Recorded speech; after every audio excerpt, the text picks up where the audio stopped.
नमस्कार दोस्तों, स्वागत है आप सभी का एक और दिलचस्प कहानी में। मुझे उम्मीद है कि यह कहानी आपको जरूर पसंद आएगी।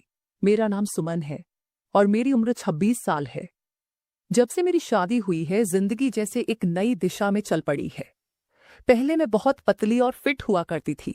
कॉलेज के दिनों में जब मैं अपने दोस्तों के साथ होती थी, तो सब मेरी खूबसूरती की तारीफ करते नहीं थकते थे। फिर भी कभी कभी मन में एक सवाल उठ ही जाता है, क्या यह बदलाव मेरे आत्मविश्वास को कहीं न कहीं प्रभावित तो नहीं कर रहा?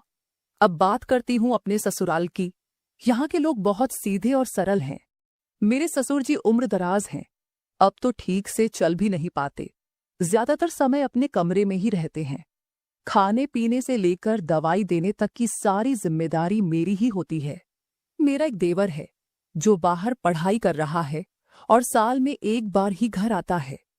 घर में बाकियों का काम भी मुझे ही देखना होता है, लेकिन मुझे खुशी होती है कि मैं सबकी सेवा कर पा रही हूँ। आज की ही बात है, मैं सुबह से घर के कामों में लगी हुई थी। पोछा, झाड़ू, रसोई सब कुछ निपटाकर जब थोड़ा चैन की सांस लेने लगी, तभी ससुर जी ने कमरे से आवाज लगाई, सुमन, खाना दे दो मुझे। मैंने कहा, अभी लाई पिताजी। मैंने तुरंत थाली सजाई, सब्जी रोटी गर्म की और सिर पर पल्लू रखते हुए उनके कमरे में चली गई। जब मैंने उन्हें खाना दिया तो उन्होंने बड़े प्यार से कहा, बहू, बहुत स्वादिष्ट खाना है। उनकी इस तारीफ पर मेरे चेहरे पर मुस्कान आ गई। फिर मैंने पूछा, कुछ और चाहिए पिताजी? उन्होंने थोड़ी देर चुप रहने के बाद कहा, बहू, एक बात कहनी थी।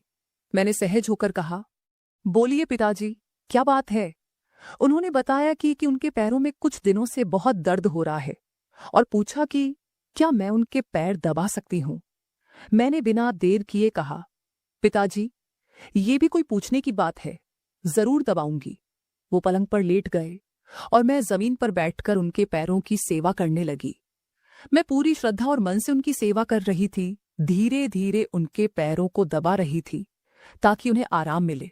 उसी दौरान मुझे पता ही नहीं चला कि कब मेरी साड़ी का पल्लू धीरे धीरे सरकने लगा और कब वो पूरी तरह नीचे गिर गया। मेरा ध्यान बस इसी पर था कि पिताजी को थोड़ी राहत मिल जाए।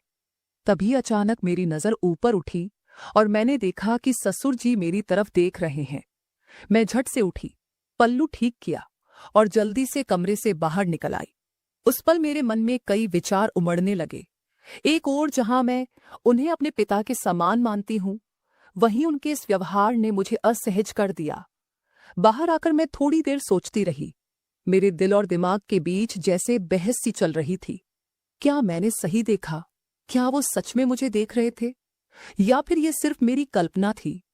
थोड़ी देर बाद मैंने फिर से हिम्मत जुटाई और उनके कमरे में गई।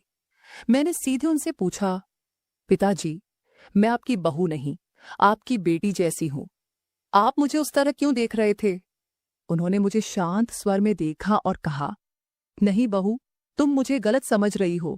मैं तुम्हें नहीं, दीवार पर रखी उन सफेद बॉल्स को देख रहा था।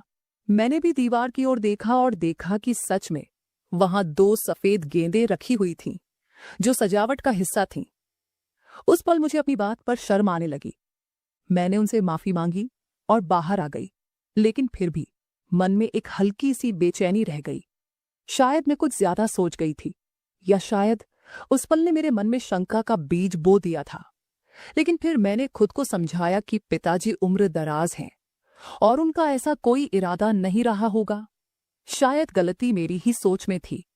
वक्त के साथ ये बात मन के किसी कोने में दब तो गई, लेकिन आज भी जब उस दिन को याद करती हूं तो एहसास होता है कि रिश्तों में विश्वास और सम्मान बनाए रखना कितना जरूरी होता है, खासकर तब जब एक पल की शंका पूरे रिश्ते की नींव को हिला सकती है। तो दोस्तों, यह थी मेरी कहानी। अगर आपको यह कहानी पसंद आई तो अन्वी स्टोरीज को सब्सक्राइब करें और अपने विचार हमसे जरूर साझा करें। धन्यवाद।